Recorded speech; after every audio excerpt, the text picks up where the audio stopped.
What's up, everybody? Welcome back to Offsides Podcast. It's just me and June tonight. June, how you feeling? Whew, man, feeling kind of good, man, because it ain't raining in Jacksonville for the first time in 14 days. So that's always a positive. But other than that, man, I'm feeling good.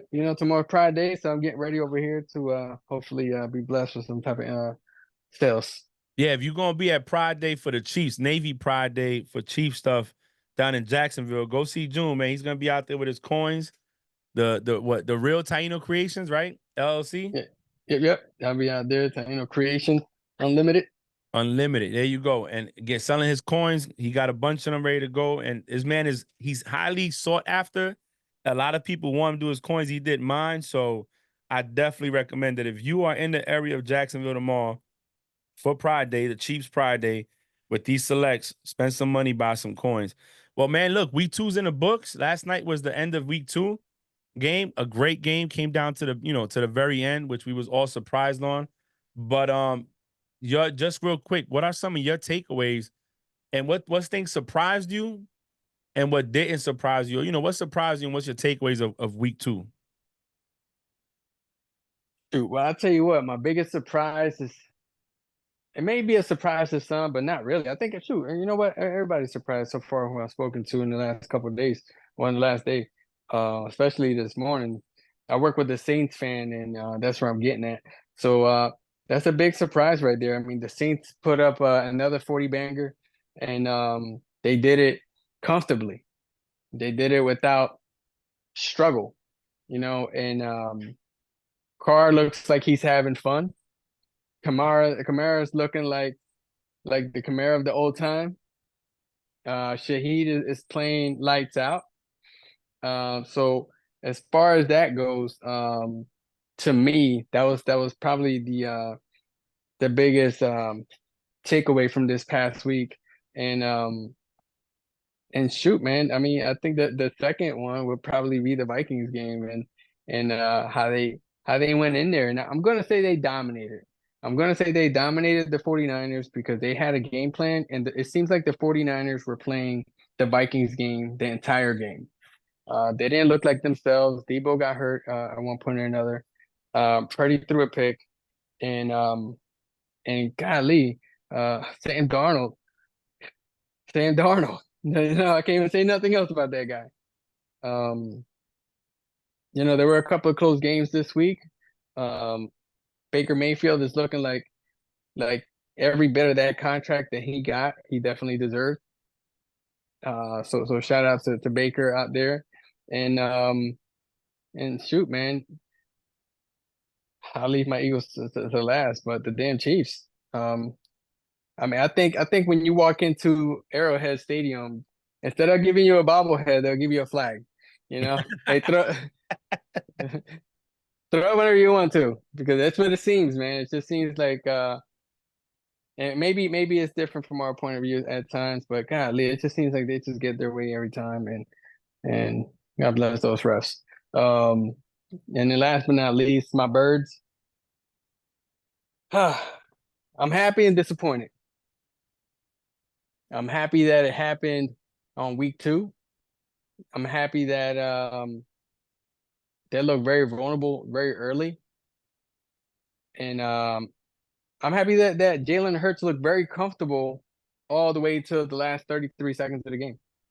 And you said it last week or the week before. I want to say it was last week when you said Hurts Hurts' weakness is that pass rush, that blitz.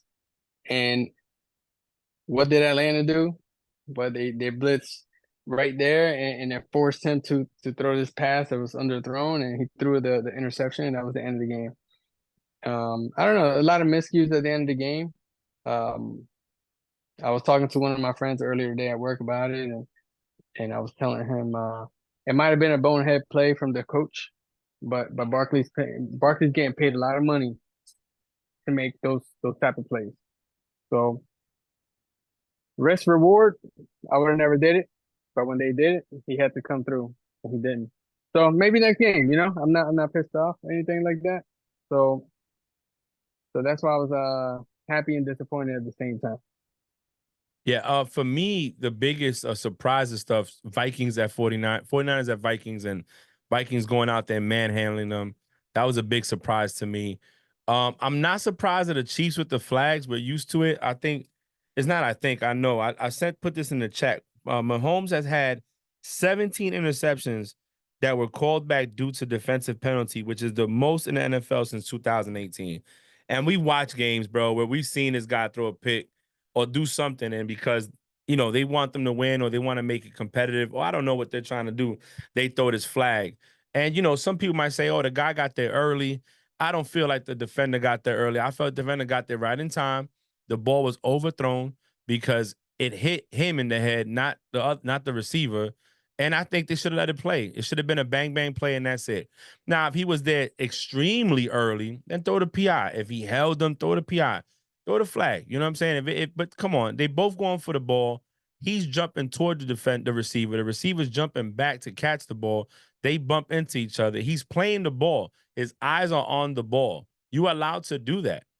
The defender has just as much right to get to the ball as the receiver. So I don't understand why they threw the flag. But I'm surprised. I'm not surprised that Burrow showed up in that game, and I think that it silenced a lot of the people that think that, oh, he's not good. He went in there without no T Higgins. Jamar Chase ain't even. I mean, he did something, but it wasn't the. Excuse me. This other wide receiver had both the touchdowns. I do feel like they missed Mixon, but I also feel it's early in the season. So I feel like as the season progresses, that kid Chase and Zach Moss are going to turn into a good tandem. And I think Burrow's going to get comfortable and it's going to happen. Nobody wants to be in their position with a losing record in September since he started in the league, but it is what it is. But the biggest thing, I guess, for me was the Vikings manhandling the 49ers. And hey, the Green Bay Packers finding a way to win on top of not having their quarterback there, Malik Willis, just taking over. It just shows that the system they have in place is a pretty good system. People don't talk about it. Now, granted, it wasn't the number one team that they faced, but still, a win's a win against professionals on any given Sunday. You gotta acknowledge it. Also, one thing too, the Kyler Murray connection with Marvin Harrison Jr., bro, it was like it's epic. And I thought to myself, I said, bro, if these guys keep connecting like this could be a problem in the NFL. You know what I'm saying? Because this dude's a monster. Like the dude is nice, and it's amazing to see it develop. My team lost in overtime to the Seahawks. I'm not too surprised. I was really upset because I felt they could have pulled out the win. But at the end of the day, it's not about what we could have did, is what we didn't do. We didn't win, so it is what it is. I'm looking forward to next week, this Thursday against the Jets. Aaron Rodgers finally looked like he was coming alive, but he still didn't throw for 200 yards.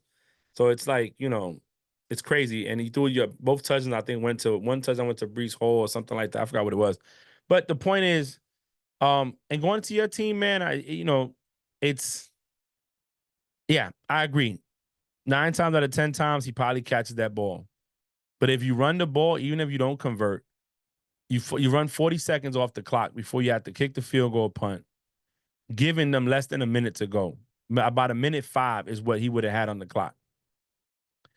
Instead, you go for the pass, which he missed, stops the clock, and now you're giving him a minute and 35, minute and 45 to go down the field and march down there. Like they talked about this a lot today on TV, whether it was the right call or not the right call. I don't believe. I think that if Saquon makes the catch, I get the first down. We're thinking about that's the best call ever. It's easy to quarterback on Monday quarterback when we saw the game and saw the end results, or in this situation Tuesday quarterback, because we know what happened. He made a call. Saquon's getting paid some money. I think next to McCaffrey, he's probably got the most receptions as a running back, but he also has the most drops as a running back as well in his time frame. So I don't know. I probably would have ran it, bro. I would have ran it just because you don't want to stop the clock, and that's what happened. So Sirianni was under fire for that. A lot of coaching. I think you guys are 40% wins leading into the end of the fourth quarter. Like y'all win 40% of the games, and other teams are like the rest of the league is at 90% wins when you go with a lead into the fourth quarter. So, or the last 2 minutes or something like that. It was some weird stat. These Mhm. people get paid to look stuff up. But the point is, I'm not upset like you said something last night that I think made sense. It's better to happen now in week 2 than to happen in week 13, 14, 15. You know what I'm saying? So it's something they're gonna learn from. They're gonna get it together. Oh, and the Saints. You said Saints, bro. The Saints. And you know what's funny? I laughed at me in one of the podcasts. I don't know if it was on Offsides or Play Call, both. I said, "Hey, the Saints could win the South," and y'all laughed at me, man. Y'all laughed at me when I said the Saints. And look, they finally got an OC that's calling the right plays. Derek Carr looks great. Um, it's amazing to see what's happening. They have weapons. They beat the Dallas Cowboys at home, who were last season, I think, had 16 great straight wins at home or something like that. It was crazy. And they got manhandled at home. Made you kind of question, are the Cowboys for real or not, right? Mm-hmm. And then you said Sam and Sam Darnold and Baker. They have really turned their game around. Now we'll see how long it lasts. But if we're living in the moment and we're living right now of what happened, they're doing great, man. I mean, it's amazing how they are playing well and not turning the ball over, making the right decisions. They look comfortable, and I'm happy for them because it just shows that when you go to the right team, and you get the right coaching and stuff, your career can actually go where it should have went in the first place. Um, so the first topic, we have 0-2 teams. In the AFC, you got Baltimore, Bengals, Colts, Jags, Titans, Broncos. NFC, you have Giants, Panthers, and Rams. Out of those teams, and you could pick separately for each conference, which team do you see has still a chance of turning around and have a winning season and make a push for the playoffs? So in AFC, you got Ravens, Bengals, Colts, Titans, Jags, and Broncos. NFC is Giants, Panthers, and Rams. So let's start with AFC. Which team do you think, or two? It doesn't have to be one. It could be two or three that you think could turn around and still make a run for the playoffs or even win their division. I would have to go with two teams, but if there was one that I had to pick, it'll be Baltimore. Um, I think they got the players in line, and I think they just got to find that chemistry to get it going. It's kind of like, golly, man, what was that team? I almost want to say, like, you remember last year how Green Bay kind of started off a little slow, and then they made that crazy run at the end.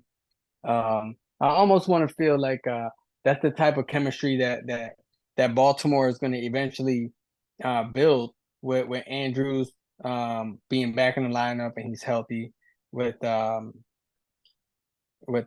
what's his name, with Henry being back there, and finally getting Lamar comfortable where he was all last season. And I think I was ESPN stat, he's the first MVP to start the season 0-2 for the first, as the reigning MVP. But like I said, I think if it was gonna be a team, it'll be Baltimore. I think they'll find their chemistry in the next week or so, and then I think after that, I think they'll be a real threat in the AFC. And the second one would be the Bengals. You seen what they could do against the Chiefs, and it's just like the same thing that I said about the Ravens. I think once they start applying that chemistry with Chase and Chase doesn't get frustrated like he did, then it'll be legit. I'm saying dog. We should be saying dog, right? Yeah, no, that thing with Chase, I get it, but you can't let the emotions get the best of you, man. This is the favorite team in the NFL. The referees are going to throw flags for them. They don't throw for anybody else, and you're just going to have to, save it for beat them and then talk your shit at the press conference. Now you can't even talk your shit because you lost. You know what I'm saying? Now, granted, it was out of your control. You wasn't on defense, but at the end of the day, you wasn't your best either. You know what I'm saying? Um, so what about the NFC side? So you got the Giants, Panthers, and Rams all 0-2. Which one you think can turn it around on the NFC side?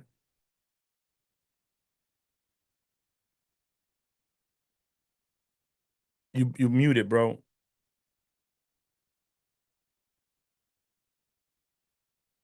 All right, my bad. Giants X, Panthers X. Um, I would have to go with the Rams. Well, you know what? I would have went with the Rams, but Nakoa now was out for a few weeks, more than expected. So that's obviously going to put some type of barrier in their offense. Um, And Cup too. man, it's Cup's out. the Ink Cup. I don't know, man. I don't think that. I think all those teams are pretty much shot. And if anyone had a shot, it would have been the Giants out of all those because to me, I think all their starting players are healthy. They just they just ain't clicking. Yeah. Um, and they struggled against Washington. So so yeah, definitely. I don't see any of those teams turning anything around. To be honest with you. So for me on the AFC side, you picked the two teams I was gonna pick, Baltimore and Bengals. And we're gonna get to the next segment with the 2-0 teams in a minute. And I just feel like they're legit contenders going forward. I think they'll get it together. The Bengals got some easy games coming up. So if they can go on a run, like win the next 5 or 6 games, probably lose one out of the seven, then they'll be okay. You know, they'll get back on top. And we already know what Joe Burrow does when he's healthy. It's AFC Championship or Super Bowl. I know people say, Frank, you living off the past. No, it's the truth. Look what he did. It came down to a play, a fumble on his part that he fumbled when he was going down, and then a pass interference play, a call that if you never call that, the game's over at that point in time. It was over, and they win in Arrowhead again. But you know, referees wanted to give the Swifties something to go off. I think Baltimore will get it together eventually. I got more confidence in the Bengals though, to be honest, than I do the Ravens. Ravens defense is kind of shot right now. As far as the NFC side, and I'm gonna tell you why I didn't pick nobody from the South. Um, the Texans got a stronghold on that division, and I don't see the Texans getting worse. Jags can probably turn it around. They probably can, but I don't know, man. Trevor is looking like he wasn't the first round, like a first pick or nothing. He just looks like a Right. regular quarterback. And I agree with you on the NFC side. I don't see any one of them turning around. I thought the Rams would have had a chance, but Cup being out, Nakua being out, I just think it's a tall order. I don't really see them. I'm not saying that they won't get a winning record, but I don't see them making a push for the playoffs. I don't see them turning around. So now this is pretenders or for real contenders. So pretenders or contenders. 2-0 teams, AFC, Bills, Steelers, Texans, Chiefs, and Chargers. NFC is Vikings, Saints, Bucks, and Seahawks. So in your eyes, who's a real contender out of the 2-0 teams on the AFC side, and who's a pretender? You know, you're gonna agree with me on this one. And Bree, if you ever listen to this, they'll love you. But the Steelers definitely a pretender to me in the AFC. It's not because I don't think that they could do some damage. I just don't see it. Yeah. I just don't see it.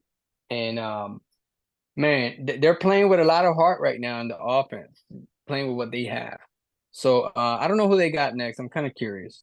Um, and then the second team, I don't man, I tell you, the Bills made me a believer in these first two games. I know it's so early in the season to say stuff like that, but man, they look really good and they're picking these strategic offensive plays, utilizing certain players, and that's pretty cool. I like that. Um, but I don't know if them Chargers are real. Um, I don't know if they're that real, to be honest with you. I was watching Herbo play, and man, I don't even know if he's hurt. 'Cause in the fourth quarter when he got sandwiched, that was a crazy hit, man. They got him, you know, on the legs, and the other guy came as he was folding, as he got hit in the legs, he was folding down, and then the other the other lineman came and boom, hit him on the head. And that was a crazy hit. So I'm not sure what his status is when it comes to injuries. But I don't know. I'm not 100% sold on them Chargers yet. So for me, the real contenders are Bills, Texans, and Chiefs. Chargers, I don't know yet. Like you, if they catching people off guard, but if we know Harbaugh, he does have a winning record. He turns things around. He take a team to the next level. So they might get the wild card seat in that division. I don't see him being the Chiefs like that, you know, but I see him kind of maybe being the second best team in the West. Pretenders are the Steelers. And Bree, again, I'm sorry, but I'm not sold. Okay. I'm not sold. You guys won games with Trubisky, Pickett, and who's the other guy? I don't even know. Oh, Rudolph. Forget no Yeah, Rudolph. Rudolph. Yeah, y'all won games with all these guys because your defense was doing the job. And something Shady McCoy said that is true. And he's from Pittsburgh. He's from that area. He said we giving quarterback credit for the defense winning the game. You know what I'm saying? Justin Fields hasn't shown Justin Fields yet because he hasn't had to because the defense is controlling the game. But what's going to happen when the defense can't stop you from putting up points? And it's going to happen.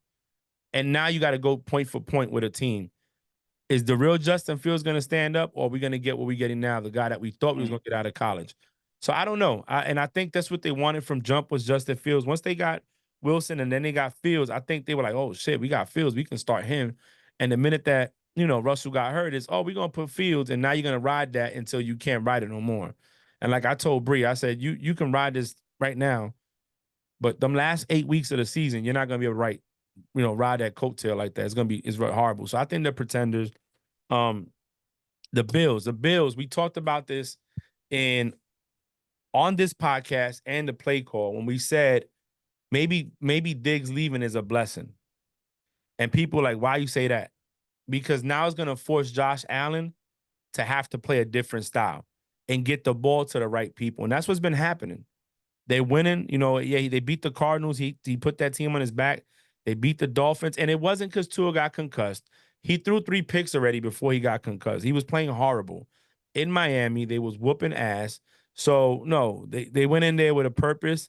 I don't see them. I don't even know what the schedule looks like, but they're playing too good right now to even doubt them. Of course, the Chiefs are the Chiefs. It is what it is. And the Texans are the Texans. So out of the NFC side, you got the Vikings, Saints, Bucks, and Seahawks. Who's a pretender and who's a contender? Hmm. Uh, I want to say the Seahawks. Let's start there. Um, man, I don't know. The Seahawks for sure. I'm not convinced on them. I mean, Gino's playing well, but I'm not too convinced on the Seahawks. I mean, they pulled that W against Denver in week 1. And I mean, Denver looks like booty right now, you know what I mean? So I mean, so that's that. And then what was the second team? So Vikings? Seahawks, Bucks, yeah, Vikings, Seahawks, Saints. My bad. Vikings, Saints, Bucks, and Seahawks. I think that the Bucks are for real. I Okay. think that the Saints. I think that we'll see. Well, you know what? I think the Saints are for real. I want to see what they do in the next week or so. I mean, because when you put that high caliber amount of points, um, it's always room for, what are they gonna do when they don't put up all those points in Yeah. the first half? How are they gonna react? So I'm kind of curious on what happens when they get in that situation right there. But aside from that, I really do think that the Bucks are for real. I like that. I think they're coached very well. And given what they have, and they have weapons. We can't even sit here and say they got a mediocre team because they really legitimately have weapons. And I think that Baker's proven himself. And then you got Minnesota. I don't know the extent of injury is with Jefferson, but he's a big reason why they're 2-0. So I think when you take him out of the picture, they become pretenders. So for me, I have all of them as contenders only because they play in different divisions, except 2. So I believe the Saints and the Bucks can one can win the division, the other gets the wild card spot. But right now, Philly's going to New Orleans this Sunday. Houston is going to Minnesota. So those are 2 of our 2-0 teams. Somebody's about to get an L. Denver's going to Tampa. Let me see what else. Miami's going to Seattle, but no Tua. That's gonna be tough. I think they'll be okay. Seattle will be okay. And then who else I said? Vikings, Saints, Bucks, Seahawks. Well, that's pretty much it. Yeah. It's gonna be a tough order now. The Saints are going against the Eagles, which is a good team all around. You can't deny it. You know what I'm saying? So um somebody's gonna be 1-2 or 2-1, and somebody's gonna be 2-1. You know what I'm saying? So it just depends Mm-hmm. what we're gonna see come Sunday. But that's my thing on it. So it to me, man, we talk about coaching a lot on our podcast. We talk about mentorship and coaching on these teams. And we look at Sam Darnold, we look at Baker, and this is just a sample size. We're talking about a small sample size. This shit could change next week. They can start throwing picks again, revert back to seeing ghosts like Sam Darnold did on the Jets. But I feel, and I don't know if you agree or not, that ever since these guys switched to these teams, especially Baker, this is year 2, you're seeing a different side of him and Darnold. What's your take on it? I think I mean they were coming from mediocre teams. I mean, you seen. I mean, we know what Carolina looked like. I mean, Baker was there, obviously, and and then Sam Darnold was in. Well, he was in the Jets, right? Sam was on the Jets, and then him Mhm. and Baker both went to Carolina. Yeah, yeah. I mean that right there alone. Um, I mean, shoot, man, it kind of sucks, but I don't know what's going on over there in Carolina. But maybe if Bryce Young leaves, he'll be a superstar somewhere else. It's unfortunate he hasn't had the opportunity to develop, and he had to try to develop over there. But back to the question, um, I think these teams that are playing in these organizations where they're not developing quarterbacks and they're throwing quarterbacks out there, it just kind of makes the quarterbacks just a little bit hungrier when they go to a different team to prove themselves because that's all they have is that second shot. Mm-hmm. And to them, it's almost like their first chance at at anything at stardom. And in our eyes, is a second opportunity for them. Um, Mm. but it's just the cards that they were dealt, unfortunately. Yeah, I think it's good. Again, I don't know how long it's going to last, but I always tell people Baker doesn't get the fair shake because so a lot of quarterbacks don't have to deal with Baker dealt with in the Browns. Mind you, taking them to a playoffs and actually winning a playoff game with the Browns, something that didn't happen for I don't know how long. So it's like the disrespect is so real when it comes to Baker. And then Sam Darnold, a lot of people said he had an athletic body, he has a strong arm. He went to the wrong team. He got drafted. When you're the first pick overall, you don't have a choice where you go. If you're a first round pick, 9 times out of 10, if you're in the top five, top 10 picks, your team probably was fucking sucking. And you just now you're going there and you got to build something out of nothing. So I don't really blame them too much. I'm happy to see the resurgence in them. So I'm looking forward to seeing more success. Obviously, I think it's going to get a little harder for Sam without just Jay Jettas if he's hurt for a long time or out for a couple of games. But I mean, other people are stepping up in that team, so it's not like you can say that. Um, you brought up Bryce Young. They benched him. Second year in, first round pick overall. They benched him. Do you agree with them benching him? If so, why? If you don't agree, why? I agree in the sense of hurting him, not physically, but damaging him more mentally, um, in that sense. And they're probably benching him for other reasons, but for my reason, I agree. I think they need to bench that. He's a first round draft pick. Obviously, we knew he had some type of talent. That's why he went in the first round. Um, but just can't get it together over there in Carolina. Not necessarily putting the blame on him, but um, I agree. They're on to they struggled the last 2 seasons, um, and now they're gonna put kind of Lewis Dalton, Andy Dalton in there. So I want to see what the Andy Dalton does because if Andy Dalton struggles, then that's going to really show what the problem is. Not saying that he's a star, but it's going to really show what the problem is. But if Andy Dalton has any type of success,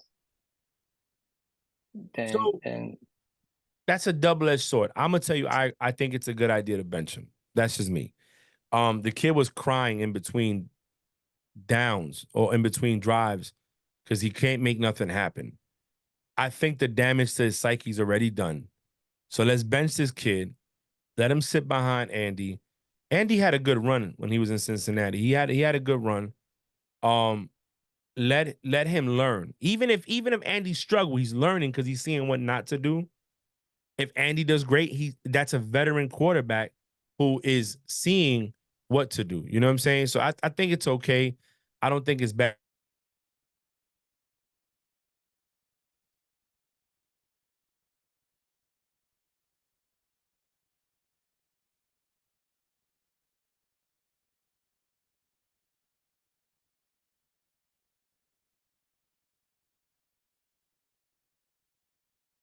Yeah, that was the wife. Yeah, so I think it'd be a good idea for him, man. I think it's a good. It looks bad from the outside looking in now because maybe you should have did this, but Canales, I think, is looking at it like, listen, man, I got to do something to save this kid before we lose him. And I think bad enough you Ray kind of lost him in a sense. Um, you're benching him. We didn't talk about Caleb Williams, bro. Caleb Williams looked like an average quarterback this past Sunday against the Texans. You know, Oh yeah, that's another rookie quarterback that start, but I feel he has a better. I feel his situation is a lot better than Bryce Young's situation. A better yeah, offensive line, supposed to have a better running game, better wide receivers. You know what I'm saying?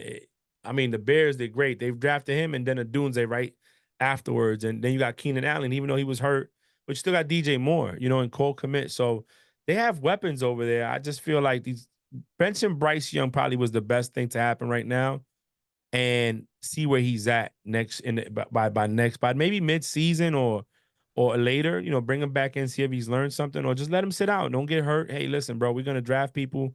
We'll get better next year. We'll do our part. We need you healthy. So sit behind this guy and learn.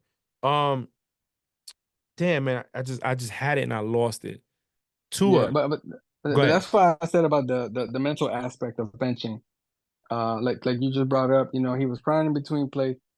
He was put in that situation, and I can only imagine the expectation uh that they put on him and then he put it on himself. Yeah, And for consistent failure, um, that he broke down. yeah.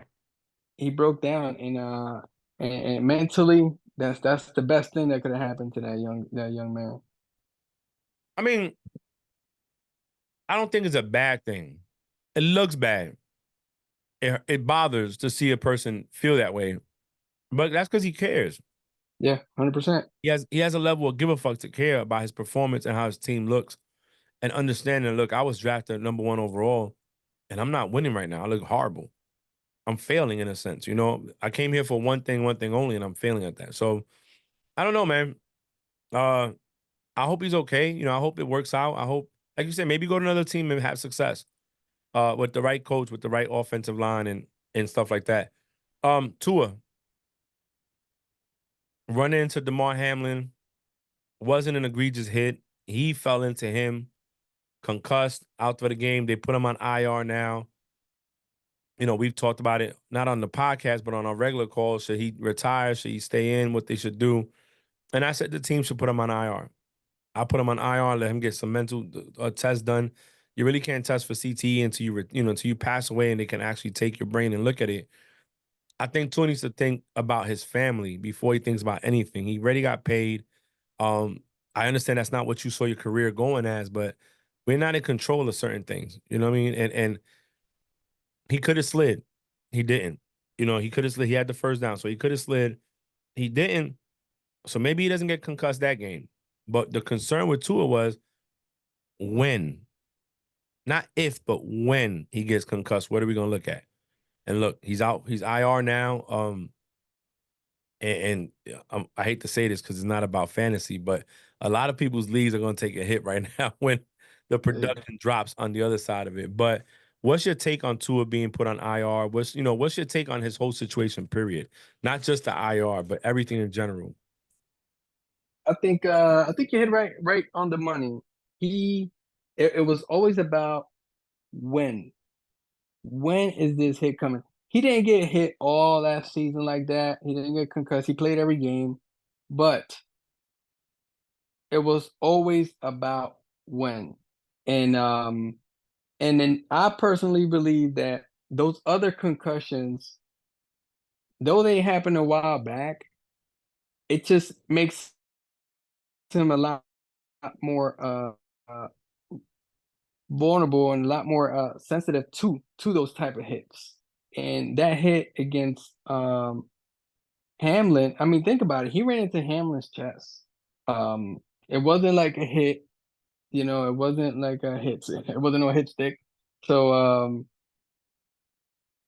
it's unfortunate. I think it's I don't know how long the brain takes to heal, but I didn't think it healed enough.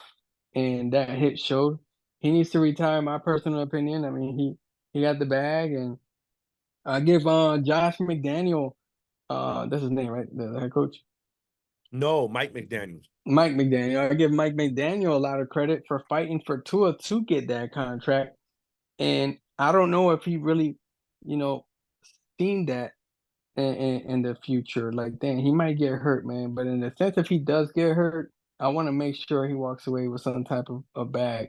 Mm-hmm. And so I don't know. It's kind of hard to prove, but I personally believe that had to be it had to be put in some type of consideration because there's no way.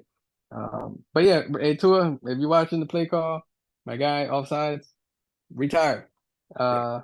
Uh, you ain't gotta do it for us, man, but do it for the fan, for yourself, man. Because and somebody said it earlier, man. I think yeah, I forgot which one it was. I forgot what show it was. But hey, retire. And if you want to stay in football, become a coach of some sort Yeah. because you have the knowledge. You have the experience. Go get that ring, being a coach, Yeah. and trust me, you're not gonna lose any respect. Look, sometimes you got to understand when your time is up, is up. And it was something one of my old supervisors said to me one time. He said, Frank, I don't extend longer to command and I leave when I'm supposed to and I rotate to shore duty and sea duty as I'm supposed to. I don't try to stay in one place too long and I don't try to go back to back. I follow the rotation for a reason. Hmm.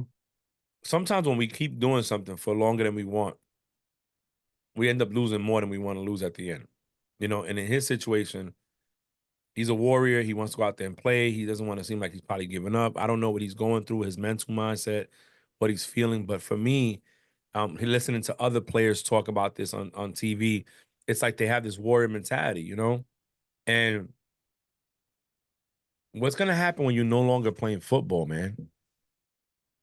Nobody's gonna care that you was the quarterback of the Miami Dolphins, Hmm. especially if you don't win no chip, bro. If you don't even get to the championship, nobody cares. Nobody cares. They won't talk about it like that. You probably get mentioned in some rooms, but no. But now you're in a wheelchair, God forbid, or you're having early signs of dementia, or you're having suicidal thoughts like other people that's CTE and stuff like that, and you end up either taking your life or being in a situation where you can't even play ball with your kids. Come on, man. There's more to life than this. And I get it. I understand you want to get to a certain culmination, but sometimes it ain't in your cards, bro. It's just not meant for you. So, like you said, find it some other way. Um, Jets, Hassan Riddick, $8 million still holding out, losing Mm. buttload of money by the day. But the Jets went down a defensive player, key defensive player. You think the Jets should finally reach out to Hassan Riddick or let him stay where he's at, losing money? I don't know what the Jets' end goal is, because they're playing hard. They're playing hardball, just like Reddick is. They're not. It seems like they're not folding. It seems like they don't care. It seems like, hey, it is what it is. We're gonna keep fighting them, and I'm not gonna sit here and fold. That's what I think the Jets are doing. Man, I don't know, man. I mean, seek a trade, get somebody else out there that's not gonna bring those same problems that Reddick is already bringing. He hasn't even played. Um, Shoot, man, trade was back for Huff. Huff ain't doing shit for us the first two games. Bro, but I'm What saying, works on that? who's going to want him? Yeah, yeah, To me, I never understood the whole out process, to be honest with you. right. And I was telling my cousin, he's a Jets fan. I said, yo, what if he would have came to play? And that defense, the number one defense in the NFL the entire year. And they're holding people to certain points. Aaron Rodgers ain't got to do anything crazy. He just don't have to give the game away. And y'all fuck around and win the Super Bowl. Hmm. All because your defense was stout on the back of him. You know how many checks you could write later on? Yeah. Even if you did a 1-year deal, And how many checks you can, you know how much money people are going to offer you to come to their team? Like, Crazy. to me, championship brings money. Right. Think about it. Mahomes, you can't turn the TV on without seeing Mahomes in a commercial. Kelsey, you know, Yep. you're winning, you're winning. People want you around. It brings, the stock goes up, markets up, everything's up for you. You know, you're the brand. So I don't know. I think it's stupid. I think these players that hold out, you're under contract still. If you're a free agent, that's different. But if you're under contract, that's a contract that's binding. You should be at work. Right. Show up to work. So, I mean, you got anything else you want to talk about before we go into week 3? Uh, no, I think you covered most of the key points. But I had on my mind earlier. Um, there's a lot of injuries in the league right now. Debo Yeah. Samuel's got hurt again. Um, I mean, I hate to really say. I mean, that guy's injury prone as hell, and it sucks that it happened so early in the season. But I mean, do you think that them injuries in the 49ers have in place right now are going to have some type of uh some type of effect for them going in the long run? No. Um, I think they'll be fine. I think that it's early in the season. So Mason's running the ball pretty good, the backup. Remember, Ayuk didn't practice at all during preseason. So these next couple of weeks are going to be big for him to get back into rotation. Jawan Jennings a good third wide receiver 3. You still got Juszczyk, you still got Kettle. I think they need this because they got to learn how to Hmm. operate without one or the other or without both. And why do I say that? Because we don't know what McCaffrey's going to look like when he comes back in 4 games. We don't know if this calf injury is going to even be better. He might be sitting out the whole fucking season until they go to the playoffs. Debo, Right. another one. So we got to see how they adjust. So I think it's okay. I think they'll be fine. Um, they got Kyle Shanahan. You know, he finds a way to put this stuff together and win. Um, I just think they got punched in the mouth this past weekend, and the Vikings caught them off guard. You know, they probably slept on the Vikings, thought it was going to be an easy Hmm. win, go in there, do what we do, and come out with a win. And instead, they weren't playing the Jets; they were playing the Vikings, and the Vikings said, "Nah, we gonna play you like we ain't scared of you, and we got Justin Jefferson, and we're gonna do what we do," and that's what happened. But I think they'll be fine, bro. It's too early now. If you would have had these injuries week 10, week 12, I'm like, nah, you can't make the run in the playoffs you need to make, or even go to number 1 seed and have them come to your stadium if you don't have the 2 key players that you might need to win this thing. Right. But then again, they didn't win it with them last year, bro. And you got to think sometimes when you take pieces out, it forces the team to either step up or go to sleep. And they might just end up stepping up and winning without them, you know? Yep. So you think it's an issue now or no? I think it could be, to be honest with you. I think it really could be. We don't know the type of punishment that Purdy's gonna take in the next few weeks, not having his weapons there, forcing it to Jennings. I mean, sure, you still got Jennings, Kittle, and Ayuk, man. So I mean, it's not a bad thing.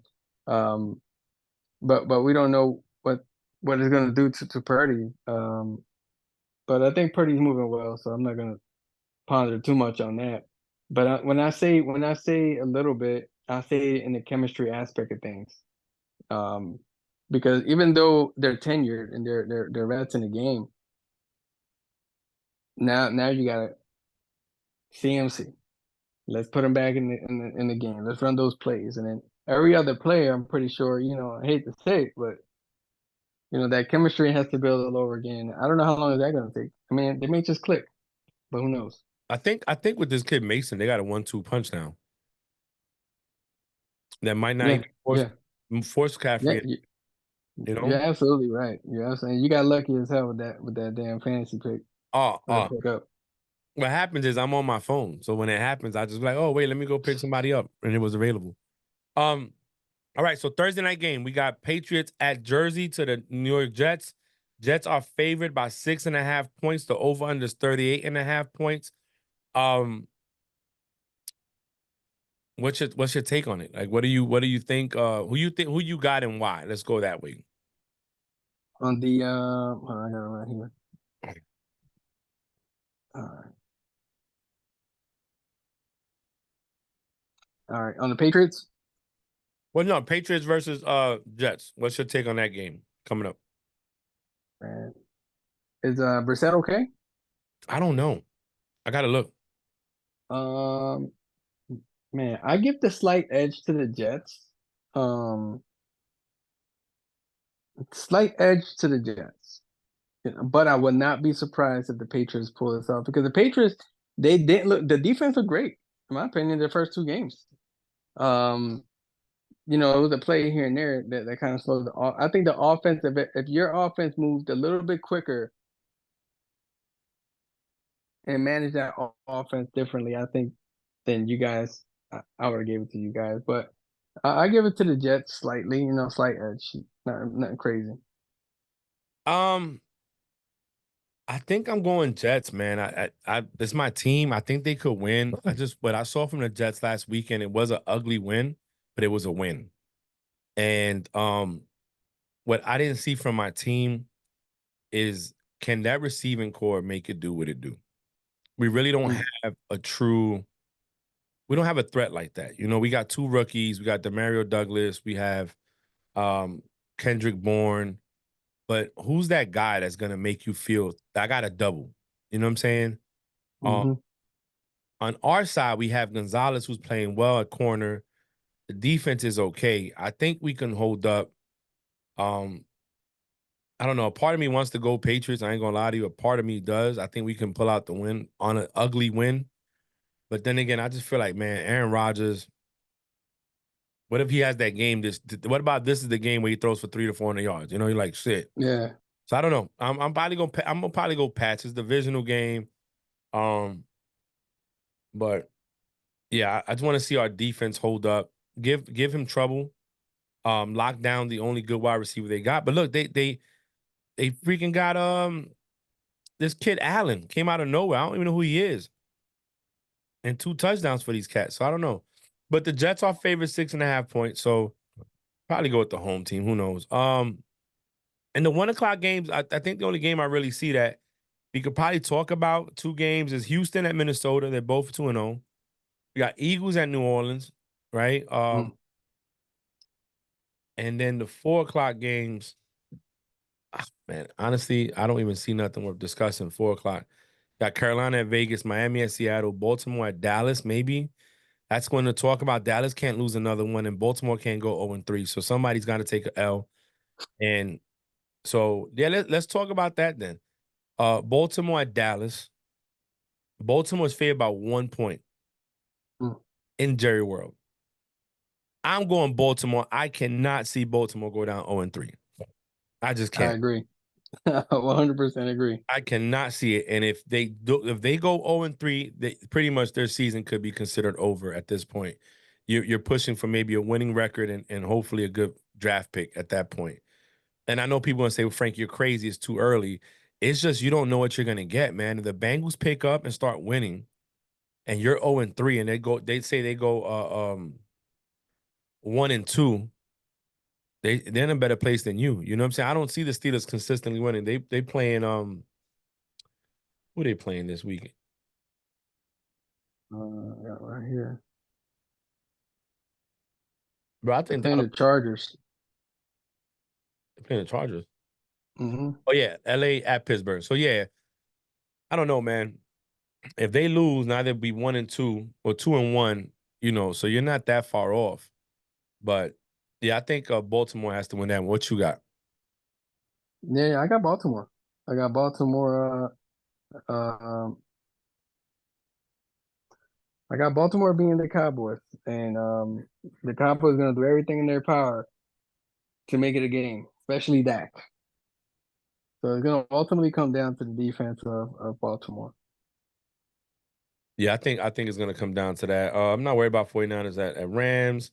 Uh yeah, Chiefs Atlanta. That's the Sunday night game. I think we all gonna go Chiefs on that one. Monday, you have two games. And the only reason I say um it's probably worth discussing. One is because Jacksonville needs to do something, but they're going to New York to Buffalo to play the Bills, who are 2-0.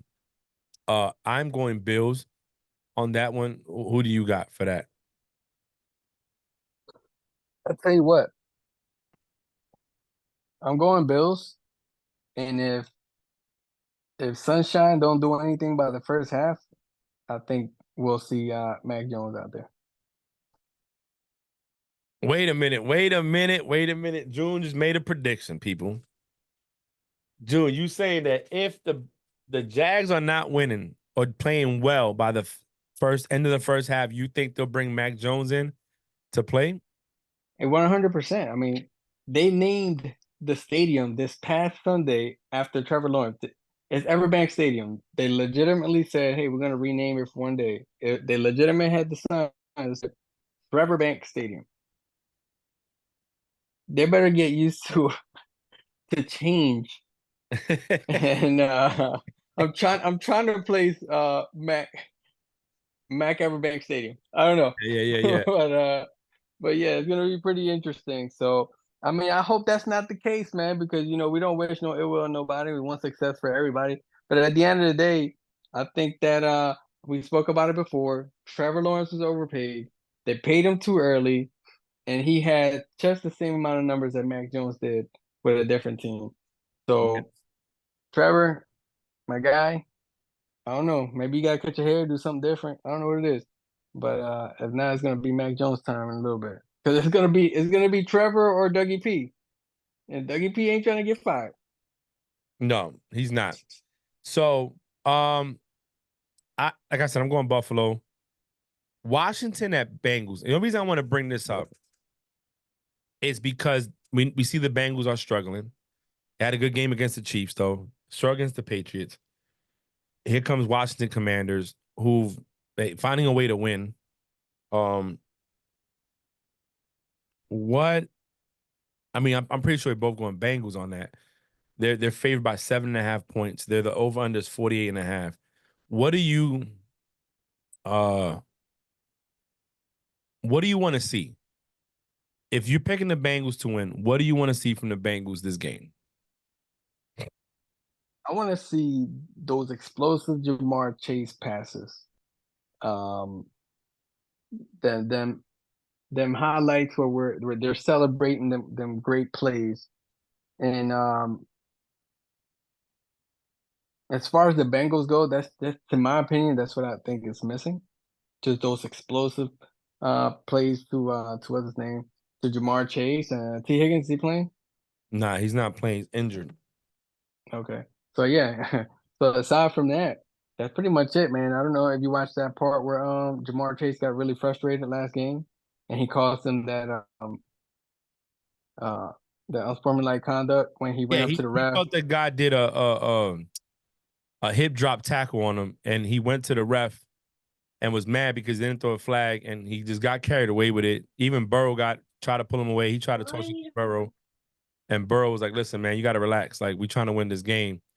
Um, I think he allowed emotions to get the best of him. So I agree. I think what I want to see, two things I want to see from the Bengals. One, I want to see the run game be a little better, and two, I want to see Burrow and Jamar Chase, or just Burrow be Burrow. You see what I'm saying? Hmm. Because I want him not to be solely dependent on Chase. Because there's a problem that a lot of people feel, well, we haven't seen Joe Burrow without T. Higgins, Tyler Boyd, and Jamar Chase. So now we're seeing him without T. Higgins and Tyler Boyd and have Jamar Chase in there. The problem is that people, I think, are giving him a pass because the Bengals' record over the last 2 years in September is horrible. It's like 1 and something. So um you start off slow. So what I need to see is you coming out fast. Even if Mm. they put up 3 touchdowns in the first half and let the defense do the rest of the game, I want to see him do that. I want to get Burrow get back to himself. I think last week was the best step in that direction to go against the Chiefs and almost beat them in Arrowhead with no weapons really besides Jamar Chase, and that's it. No Joe Mixon, no nothing. It was just them. I felt that game brought the best out of Burrow in a sense. Um, and I just want to see the same thing continue this week against the Commanders in Cincinnati, man. But that's it for me. You got any remarks before we close out? No, no, not at all, man. I'm not even gonna lie. I wasn't gonna bring this up, but it's my team. Um, so I'll tell you what, Frank. If our defense, if our defense can't control these things, I'll tell you, hey, we got a big problem because they're going against the number one offensive team right now in the NFL. And I did not like what I seen in that pass rush from the Eagles. I did not like what I seen in that secondary. I did not like those deep safety play calls by Nick Fangio. So yeah. Look, man, right now, top 5 quarterback in yards. It's Purdy, Stafford, Minshew, Goff, and Lamar. Running backs is J.K. Dobbins, Jordan Mason, Josh Jacobs, Saquon Barkley, Ramondre Stevenson. Receiving is Nico Collins, Chris Godwin, Jameson Williams, Malik Neighbors, and Justin Jefferson. That's just yards. That's not this thing. But if you go team wise, um, offensive leaders in yards per game is Baltimore, Detroit, New Orleans, San Francisco, and Green Bay. Uh, Passing is Miami, Detroit, San Francisco, Baltimore, and Rams. And rushing is going to be Green Bay, Chargers, Saints, Cardinals, and New England. And so there's 2 ties for fourth. So instead of being 5 teams, it's 4. It's 5 teams, but 2 of them are tied for fourth place. But if you look at like defenses, um, in yards allowed per game, is Tennessee, Chargers, Texans, Dolphins, and Pittsburgh. But let's look at points per game because that's really what I look at. Number one scoring defense and not. So right now, the Chargers, Pittsburgh, Minnesota, New Orleans, and the Patriots are the top 5 teams and points. So points per game. So 6.5 points for the Chargers allowed, 8 points for the Steelers allowed. Minnesota's at 11.5. Saints are at 14.5, and Patriots at 16.5. So that's a pretty stingy defense, you know. But also, you know what happens when you're putting up so many numbers, I don't have to worry about the defense can play back and get to the quarterback and put the pressure. So um, we'll see, man. We'll see. But if you ain't got nothing else, I'm gonna go ahead and close it out. Uh Listen, guys, thank you for listening. We short. We got some people out today. Uh Stuff going on, but on offsides, we made a deal that no matter what's going on, 2 of us will get on here and give you the best that we can give you with what we got. So I hope you guys like it. Don't forget to share, like, subscribe, turn on your notifications. Let us know we could do better. Pete, get better. James, hurry up and finish the damn season. We can get back to business. And that's it. Tune into next week. We're going to start recording on Tuesdays. Episode should be out by Wednesday, right before Thursday's game. Giving you time to listen to our stats, our picks, our takes. And stay tuned to next week. Offsides Podcast. Later. Peace.